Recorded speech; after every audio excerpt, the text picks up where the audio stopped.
साथियों, राजनीति की बात करें, नायब सिंह सैनी को हरियाणा प्रदेश की जिम्मेदारी दे दी गई और उसके बाद चुनाव भी हुए और चुनाव के अंदर नायब सिंह सैनी के नाम पर जनमत भी आ गया।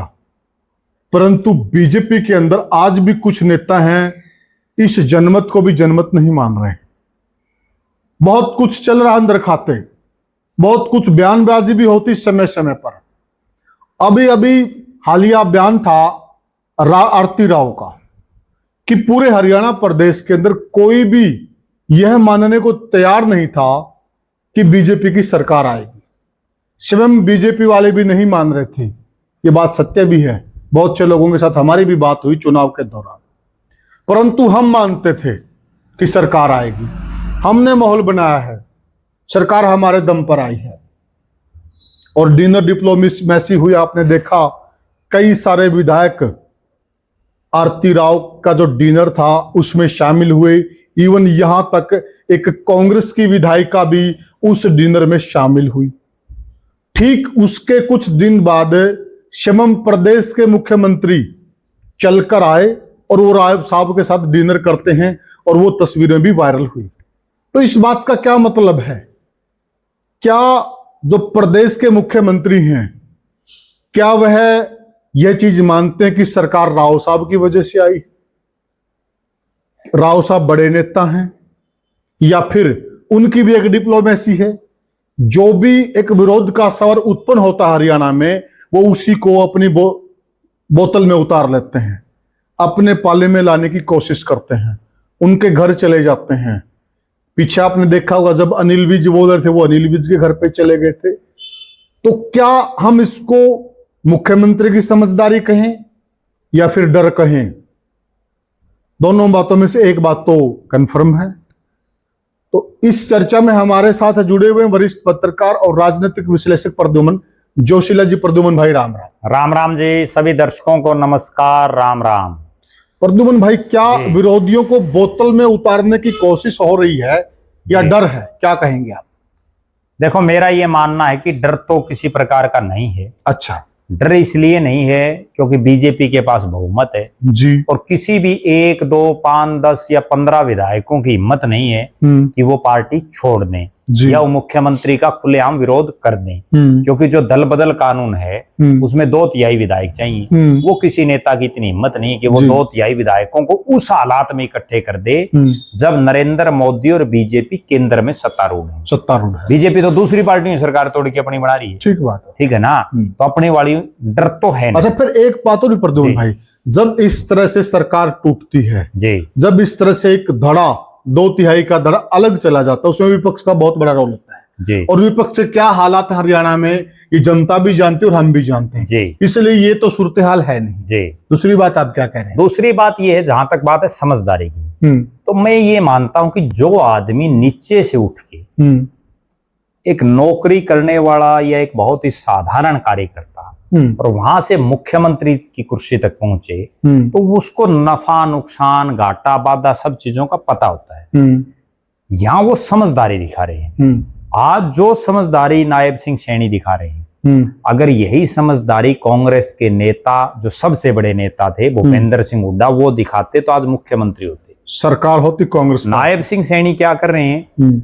देखो, जितना बड़ा कुनबा होगा उसमें मनमुटाव होंगे, कोई दो राय नहीं। हमारे घर हैं उनमें की जूत आपस में बाजता नहीं, बाज जाता भाई भाई की बात जाता है। ठीक है, तो जो जूत बाज जाता है या आपस में कोई ऐसी बात निकल जाती है, उसको अपने घर में सुलझा लेना बेहतर होता है। और जब दूसरे पंचायती आ जाते हैं ना, फिर वो सौदा सुलझेगा नहीं। तो कहते हैं कांद ने बितरा न गड़लो। हाँ, ठीक है। फिर क्या है मामला? अब अगर भूपेंद्र सिंह हुड्डा कुमारी शैलजा के घर चले जाते विधानसभा के चुनाव में, क्योंकि वो सबसे बड़े नेता थे, तो बात बन गई थी। या दीपेंद्र हुड्डा चले जाते तो भी बात बन गई थी, लेकिन नहीं गए तो नहीं बनी। अब नायब सिंह सैनी क्या कर रहे हैं? वो अपना बड़प्पन दिखा रहे हैं कि जो भी नेता थोड़ा सा बोलता है, जैसे मैं 2-3 उदाहरण बताता हूं आपको।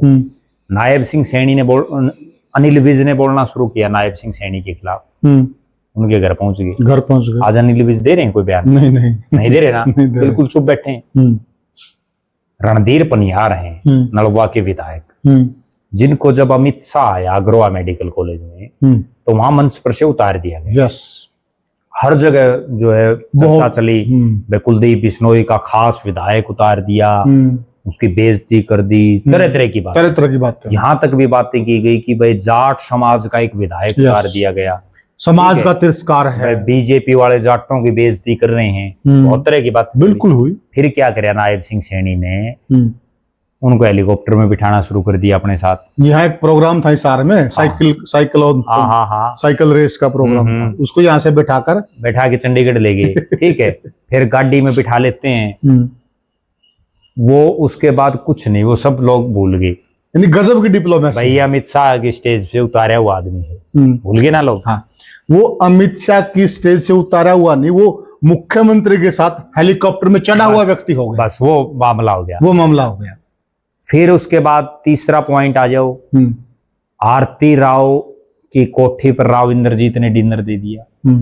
डिनर देते ही अगले दिन जैसे ये मतलब 10-12 दिन के बाद ये खबर आई बाहर, पहली बात तो उसी दिन खबर बाहर नहीं आई, ये भी बड़ी अचंभित करने वाली बात है। बिल्कुल सही बात है। मतलब एक सबसे बड़ी अचंभित करने वाली बात ये है कि चंडीगढ़ में मंत्री की कोठी, उसके हर बार सारे मंत्री रह रहे हैं, और वो खबर लगभग 10 दिन के बाद पता चलती है, और वहां चप्पे चप्पे पर सीआईडी रहती है, चप्पे चप्पे पर है। ठीक है, उसके बाद जैसे ही वो खबर वायरल होती है, उसके बाद मुख्यमंत्री फिर से दिमाग घुमाते हैं और फिर वो आरती राव की कोठी पर फिर जो है डिनर पर पहुंच जाते हैं, और विद अपनी पत्नी पहुंच जाते हैं। विद पत्नी, देखो कितनी बड़ी बात है। ठीक है, और प्रद्युम्न भाई एक सूझबूझ नहीं है। देखिए यहाँ पर है ना, जो एक मुख्यमंत्री होता है ना, उसका एक ईगो होता है, ईगो में रहता है कि मैं सर्वे सर्वा हूं, और होता भी सर्वे सर्वा है। परंतु नायब सिंह सैनी की ये चीज हम देख रहे हैं, देखिए बहुत गजब की चीज है ये उनको आगे भी लेकर जा रही, इसमें कोई दो राय नहीं है। कमियां हो सकती है, हर इंसान के अंदर कमियां होती, लेकिन ये वाली जो क्वालिटी है ना, इस वाली क्वालिटी से सीखना चाहिए भूपेंद्र हुड्डा जैसे नेताओं को। अब जिस प्रकार से वो डिनर डिप्लोमेसी कर रहे हैं, और एक सूझबूझ ना देखिए आप, पत्रकारों ने उनसे पूछा कि ऐसे ऐसे डिनर डिप्लोमेसी हुई है, एक मंत्री की कोठी पर विधायक इकट्ठे हुए हैं, एक आदमी ना तड़क जाता है, एक आदमी गुस्से में कोई बयान दे देता है, सीएम साहब ने सधा हुआ बयान दिया और बहुत सूझबूझ वाली बात कही थी, तो ये उनकी काबिलियत कहीं न कहीं एक मैच्योरिटी नहीं दर्शा रही है। देखो असली कहानी ये कि जो झुकता है वही कामयाब होता है। क्या बात है। चौधरी चरण सिंह देश के प्रधानमंत्री बने, प्रधानमंत्री बहुत कम समय तक रहे, और अगर वो उस समय श्रीमती इंदिरा गांधी के घर चले जाते, उनको सलाह भी दी थी किसी ने कि भाई आप इंदिरा गांधी के घर चले जाओ, तो सरकार भी नहीं पड़ती, नहीं गिरती, वो प्रधानमंत्री बने रहते, लंबे समय तक बने रहते। तो बहुत बार ऐसा होता है कि और एक दौर ऐसा भी आया कि खुद जो हमारे यहाँ के बड़े मंत्री रहे हैं, ओम प्रकाश जिंदल जी, वो भी भजनलाल परिवार से मिल लिए थे, और उस वक्त उनका आदर सत्कार बढ़िया हो गया होता और कुलदीप बिश्नोई ने सूझबूझ से काम ले लिया होता तो चौधरी भजनलाल मुख्यमंत्री होते। बिल्कुल होते, कोई दो राय नहीं। सूझबूझ बड़ी काम आती है। रोड़ा ही सिर्फ सूझबूझ का है, और तो कोई रोड़ा ही नहीं है। रोड़ा ही नहीं है, ठीक है ना। बोल का ही तो आदमी को मिलता है। ठीक बात है। किसी को बोल से अपमान सहन करना पड़ता है, किसी को इज्जत मिलती है। मुद्दा बड़ा होने से पहले ही उसको काबू कर लो। बिल्कुल, विवाद बड़ा होने से पहले काबू कर लो, मनमुटाव बढ़ने से पहले ही उनको कोशिश करो कि वो काबू हो जाए। मैं आपको एक आंखों देखा वाक्य बताता हूँ। ये अकेले नायब सिंह सैनी की क्वालिटी नहीं है, बल्कि बीजेपी के बहुत से नेता इस क्वालिटी में माहिर हैं। आदमपुर का उपचुनाव, हिसार का भारतीय जनता पार्टी का कार्यालय, जिसमें भव्य बिश्नोई चुनाव लड़ रहे, वहां बीजेपी के ही कुछ नेताओं की आपस में गुत्थम गुत्था आपस में झगड़ा हो गया उनका बीजेपी ऑफिस में। मैं भी वहीं था। तो वहां जो चुनाव के इंचार्ज लगा रखे थे, वेदपाल एडवोकेट, करनाल से आते हैं, अभी प्रदेश उपाध्यक्ष, उस समय वो प्रदेश महामंत्री थे। मतलब तरकीब देखो आप बीजेपी वालों की, खूब उनका झगड़म झगड़ा, गाड़म गाड़, मतलब बस यूं मान लो कि भाई बहुत ज्यादा बात बढ़ गई थी जी। और चारों तरफ से लोग, आगे सारे जितने थे उड़े 100-200 आदमी हो गए इकट्ठे। उसने आते ही क्या करा, उसने कुछ नहीं बोला, उसने आते ही भारत माता की जय बोलनी शुरू कर दी। भारत माता की जय, भारतीय जनता पार्टी जिंदाबाद, वेदपाल एडवोकेट ने। और लोग भूल गए, बरोड़ा भी हो रहा था उनसे जय जय लाके कर। और एक रोड़ा हमने कांग्रेसियों का देखा था, ठीक है, अशोक अरोड़ा का वो 2 मिनट में ले मामला शांत, बाद में किसी को यूं ध्यान ही नहीं रहा, बड़ा झगड़ा भी हो रहा था, झगड़ा भी हो रहा था, और नारे लाने में व्यस्त हो गए। ठीक है, उसके बाद दोनों से न्यारा पूछा, उनका समझौता हो गया। तो एक तो है ये बीजेपी की थ्योरी, एक तरफ कांग्रेस वाले तो आपस में कुर्सम कुर्सी, ठीक है ना, कोई सिस्टम ही नहीं है, कोई सिस्टम उन्हें यूं ही नहीं ध्यान रहता, तभी नारा ला दो कम से कम। एक सूझबूझ का एग्जांपल और है प्रद्युमन भाई। देखिए, जब एक कोई भी मुख्यमंत्री प्रदेश का लंबे समय तक मुख्यमंत्री रहता है और उसको पार्टी की तरफ से हटा दिया जाता है, और हटा भी तब दिया जाए कि जब बहुमत आ गया हो, प्रचंड बहुमत आ गया हो। तो अक्सर हमने देखा, आप उमा भारती का उदाहरण ले लो, आप वसुंधरा राजे का ले लो, अनेक ऐसे नेताओं की लिस्ट आपको मिल जाएगी। वह लोग पार्टी से नाराज होकर एक अलग राह पकड़ लेते हैं, कोप भवन में चले जाते हैं, और उसमें पार्टी का तो कुछ नहीं बिगड़ता, उनका खुद का नुकसान हो जाता है।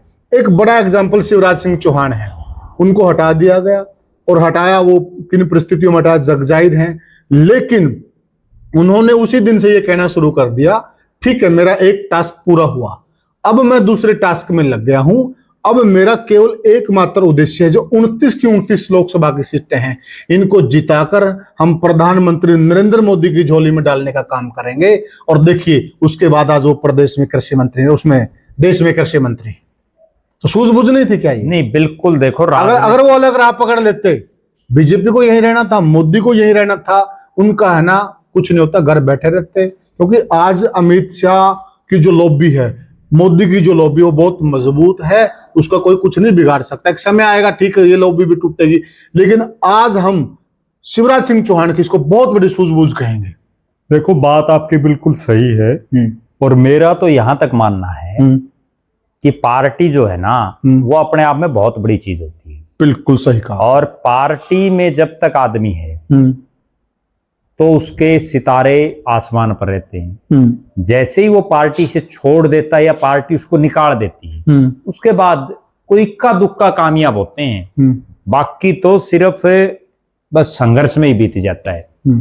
निर्दलीय या छोटी क्षेत्रीय पार्टियां, उनके तो सूत आती है कभी कभार।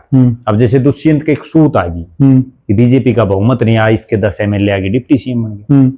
हनुमान बेनीवाल का एक सूत आ रही है 2 बार से लगातार। पहले उसका बीजेपी से अलायंस हो गया तो जीत गया, अब कांग्रेस से अलायंस हो गया तो जीत गया, अकेला लड़के देखो हार जाएगा। अभी MLA का किलन लड़ा था, हार गया, पत्नी हार गई खुद की खिंसर की सीट से। तो जो गढ़ रहा है, बिल्कुल असली कहानी क्या है कि पार्टी सर्वोपरि है। जब तक नेता जो है ना वो पार्टी से है, पार्टी नेता से नहीं है। पार्टी में आते जाते रहते हैं। आप एक चीज देखो, आज नरेंद्र मोदी, अमित शाह हैं, उससे पहले अटल आडवाणी थे, उनसे भी और पुराने समय में जब जनसंघ में चले जाएंगे तो और बड़े बड़े चेहरे रहे हैं। समय के बाद आज नायब सिंह सैनी हैं। कभी एक वो दौर था जब यहाँ आत्म प्रकाश मनचंदा जो है, जो रमेश जोशी, रामविलास शर्मा, वो लोग थे। उस समय की बात है। उसी तरह से कांग्रेस में आज मल्लिकार्जुन खड़गे हैं। आज जब से राष्ट्रीय अध्यक्ष नहीं बना था ना मल्लिकार्जुन खड़गे, उससे पहले कितने के लोगों ने इनका नाम का बेरा था, जबकि केंद्र में मंत्री रहा था, नहीं पता था लोगों को। ठीक है, उससे पहले तो राजेश पायलट हैं, माधवराव सिंधिया हैं, बहुत बड़े बड़े कांग्रेस के नेता हुए हैं। अच्छा, लेकिन आज कोई नाम लेने वाला नहीं। प्रदेश पे आ जाते हैं जी। देखिए, एक किस्सा आपने भी सुना होगा और दर्शकों ने भी सुना होगा। प्रभु श्री रामचंद्र जा रहे हैं, माता सीता भी उनके साथ है, और उनके रथ के आगे भगवान परशुराम जी खड़े हो जाते हैं, और वो कहते हैं कि युद्ध करना पड़ेगा, मैं ऐसे जाने नहीं दूंगा। भगवान श्री रामचंद्र 8 कला अवतार बताए गए हैं, और भगवान परशुराम जी 16 कला अवतार थे, यानी कि उनसे 2 गुना बल था, उनके अंदर आत्म बल था। भगवान श्री रामचंद्र ने, वो बहुत गुस्से में लाल पीला थे, वहां बुद्धिमानी दिखाई।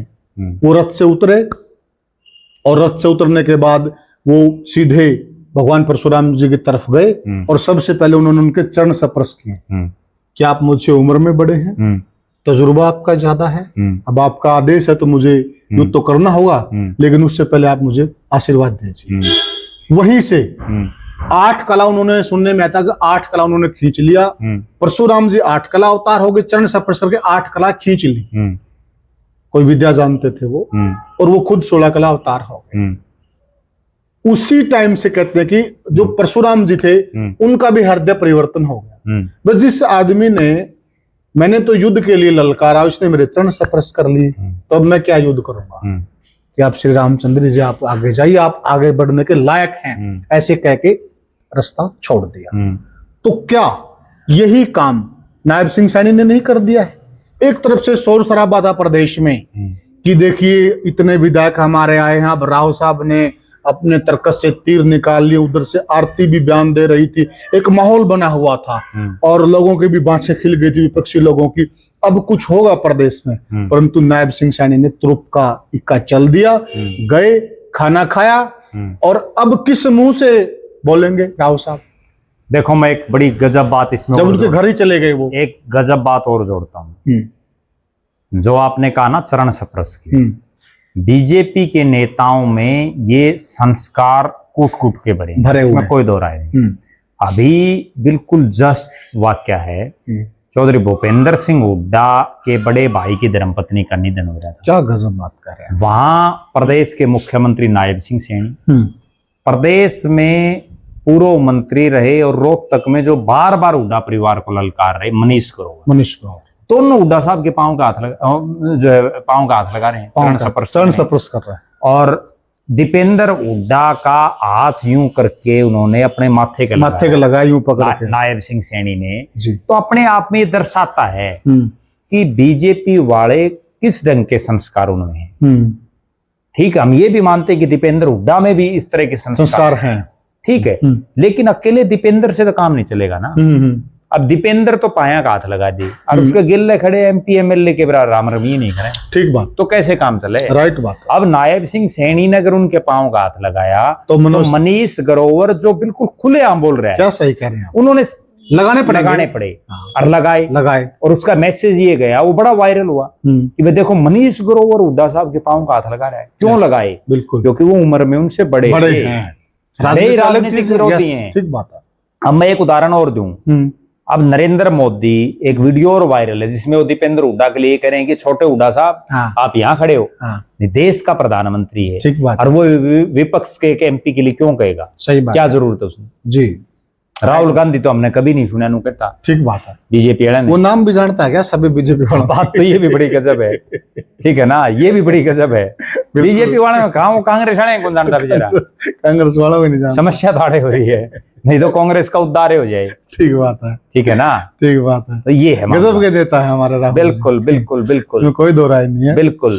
तो प्रद्युम्न भाई, जिस प्रकार से ये नायब सिंह ने मास्टर स्ट्रोक कहूंगा मैं इसको जी, जो एक मास्टर स्ट्रोक मारा है, तो क्या मानते हैं अब ये जो चर्चाएं हैं कि नायब जी की कुर्सी जाएगी, ये होगा वो होगा, ये कितने समय तक ये चुप हो रहेंगी बात? देखो ऐसा है, एक विराम, ये जिस ढंग के एपिसोड है इनसे तो नायब सिंह सैनी की कुर्सी जाना तो छोड़ो, कोई एक पाया भी नहीं लेगा। ठीक बात है।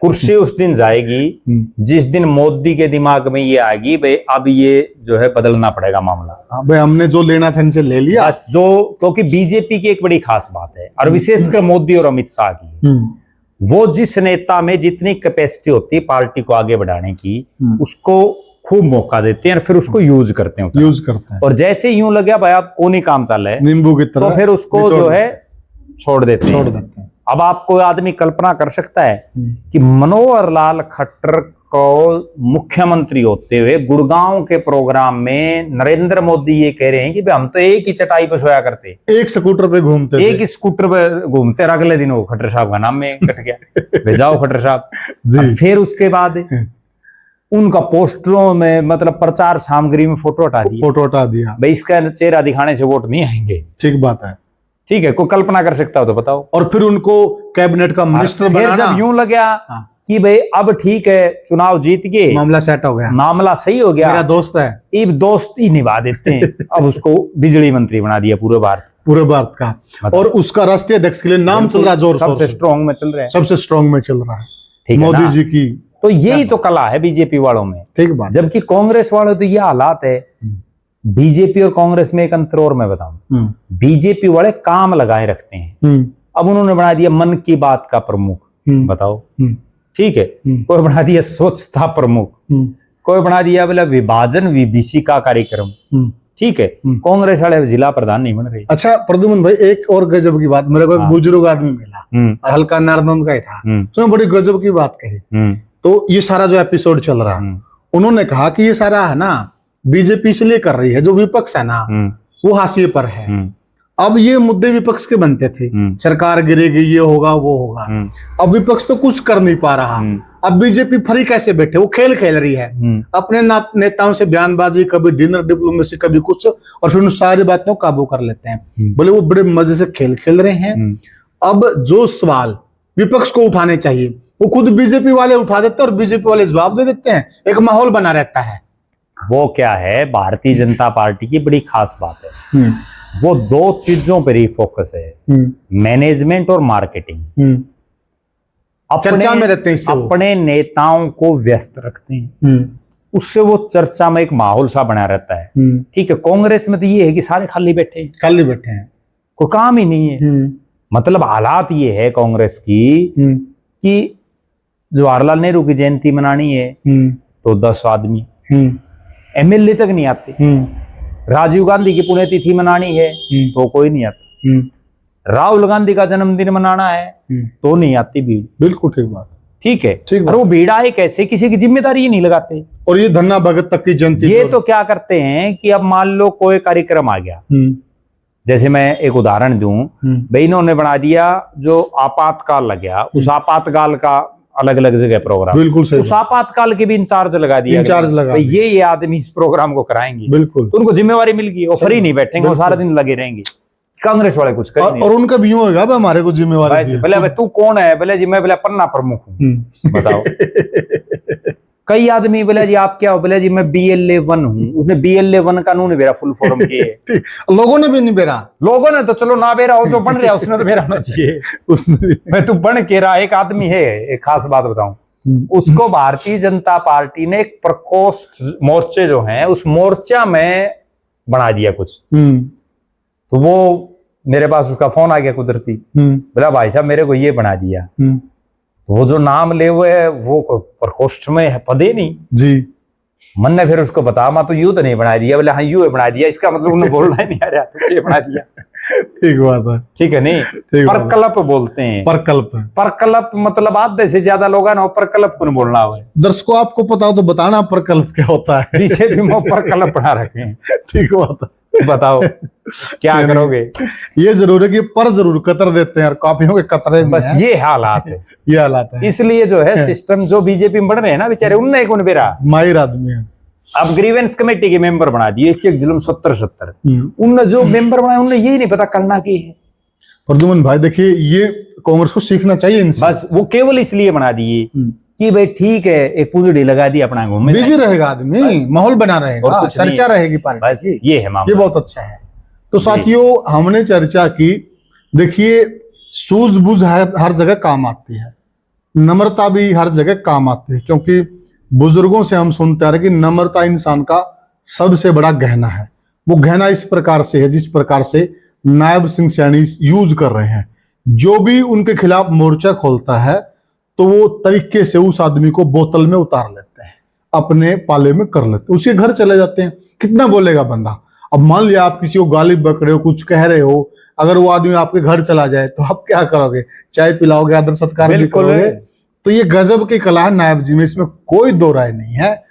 अब जब ये सारी चीज चल रही थी, एक तरह से खुद नायब सिंह ने आगे आकर विराम लगा दिया है। और अब एक चीज और ऐड कर दूं मैं, अब चुनाव में क्या था, लोकसभा के चुनाव में प्रोफेसर छत्रपाल नाराज था, नायब सैनी उसके घर पहुंच गया। बिल्कुल राइट बात है। लोकसभा के चुनाव में कुलदीप बिश्नोई नाराज था। कुलदीप बिश्नोई बड़ा है या नायब सैनी बड़ा है? मुख्यमंत्री नायब सिंह सैनी है। नायब सैनी उसके घर पहुंच गया।